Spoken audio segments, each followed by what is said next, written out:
ॲथरच्या दमदार स्कूटर्स आता कुडाळमध्ये.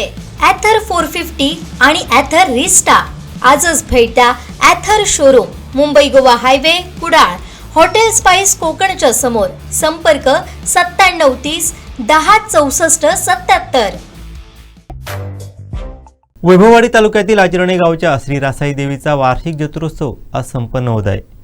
या जत्रोत्सवानिमित्त येणाऱ्या भाविकांसाठी श्री भैरी भवानी प्रतिष्ठानचे अध्यक्ष अतुल रावराणे यांनी महाप्रसादाची व्यवस्था केली आहे. या महाप्रसादाचा लाभ हजारो भाविकांनी घेतला आहे. पाहूयात.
वैभववाडी तालुक्यातील सर्वात महत्त्वाची यात्रा उत्सव म्हणजे रासाई देवीची यात्रा उत्सव. पौष पौर्णिमेला या यात्रोत्सवाची सर्व भक्तगण ही वाट पाहतात. आज पहाटेपासून या यात्रोत्सवाला प्रारंभ झालेला आहे. सकाळीच आपण पाहिली तर विधिवत पूजा होऊन त्यानंतर कलशारोहण झालेलं आहे आणि आपण आता या यात्रोत्सवात आहोत. यात्रोत्सवाची सकाळी प्रारंभ झाल्यानंतर अनेक मान्यवर मंडळी आहेत ही यात्रोत्सवात या सहभागी झालेले आहेत, उपस्थित आहेत. आपल्यासोबत सिंधुदुर्ग जिल्हा बँकेचे संचालक दिलीप रावराणे आहेत, भैरी भवानी प्रतिष्ठानचे अध्यक्ष अतुलजी रावराणे आहेत, त्याचबरोबर हनुमंत जयसिंग रावराणे आहेत, त्याचबरोबर या गावचे नागरिक आहेत, माजी सरपंच आहेत रुपेश रावराणे, या सगळी मंडळी आहेत. गेली अनेक दिवस या यात्रोत्सवाची जय्यत तयारी करत होते आणि या सर्वांकडे या यात्रोत्सवाबद्दल काय वाटतं हे जाणून घेणार आहोत. अतुलजी, काय सांगाल? गेली अनेक वर्ष आपण या देवीच्या यात्रोत्सवा माध्यमातून सेवा करताय, महाप्रसाद सर्व भाविकांना देत आहे. आता देखील महाप्रसादाचं वाटप आपल्या हस्ते करण्यात आलेलं आहे. काय सांगाल? सर्व सिंधुदुर्गवासियांना नवीन वर्षाच्या खूप खूप शुभेच्छा. कोकणसाच्या तुम्हा सर्वांना नवीन वर्षाच्या खूप खूप शुभेच्छा.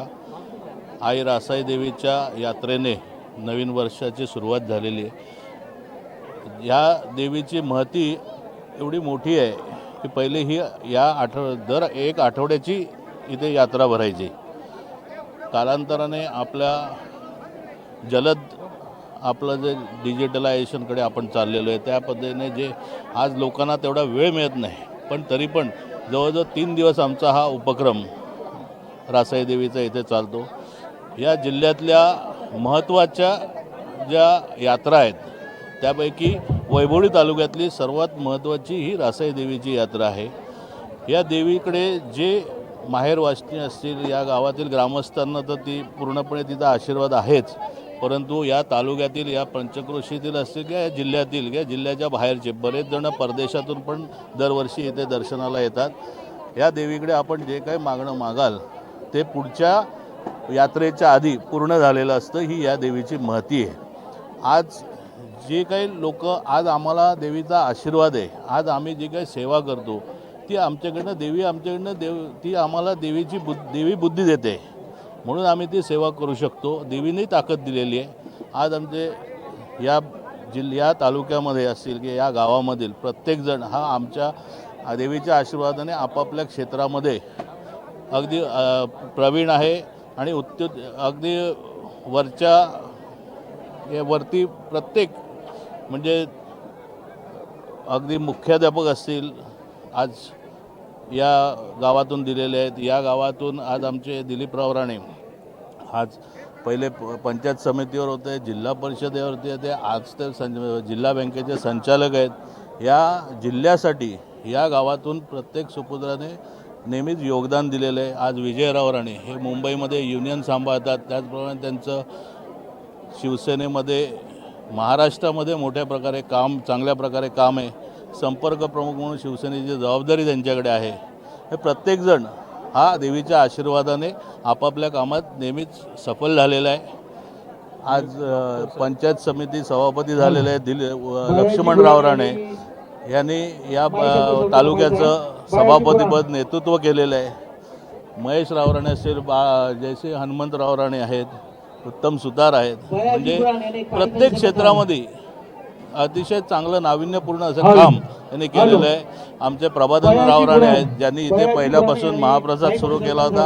आता काही वयाच्यामुळे आणि त्यांच्या तब्येतीमुळे त्यांना तेवढा वेळ देता येत नाही, पण त्यांनीसुद्धा मुंबईमध्ये चांगल्या प्रकारे आपला स्वतःचा कॅटरिंगचा व्यवसाय उभा केलेला आहे. प्रत्येकजण व्यावसायिक आहे, स्वतःच्या व्यवसायातून सामाजिक कार्य करत आलेले आहे. असे आमच्या गावातील प्रत्येक सुपुत्राचं काम आहे आणि हे फक्त देवीच्या आशीर्वादाने शक्य आलं आणि देवीच्या आशीर्वादामुळेच आम्ही हे सर्व करू शकतो.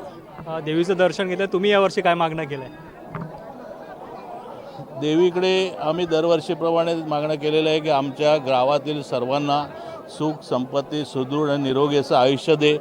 या जिल्ह्याला सुखी समृद्ध बनव, विकासाकडे जाऊ दे. आज आमचा 4 लेन रस्ता झालेला आहे. लवकरात लवकर आमचा सर्वात म्हणजे वैभवडीकरांचं असं की या जिल्ह्याला कोल्हापूरवरून दळणवळणाचा आमचा रेल्वेचा मार्ग जेणेकरून नुसता 4 लेन होऊन उपयोगाचा नाही. कारण 4 लेनवरती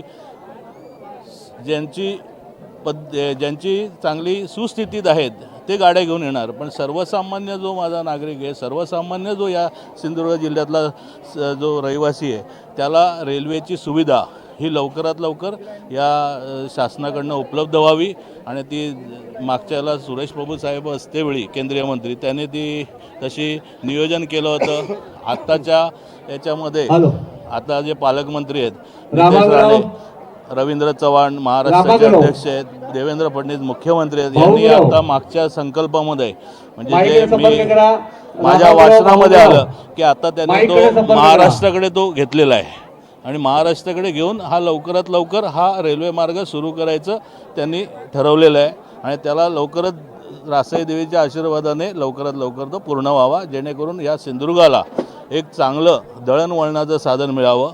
लवकरच आम्ही देवगडचा पोर्ट आहे तेही लवकरात लवकर व्हावं, जेणेकरून हा जिल्हा हा जसं वाढवण पोर्ट झालेलं आहे, जे आज औद्योगिक केंद्र बनलेलं आहे, तसंच हे पर्यटनदृष्ट्या, कारण हा पर्यटन जिल्हा आहे आणि पर्यटनदृष्ट्या ह्या जिल्ह्याची चांगली दळणवळण आणि चांगली सुविधा झाली तर नक्कीच गोव्याच्या धर्तीवर आमच्या जिल्ह्याचा विकास सुबत्ता येईल.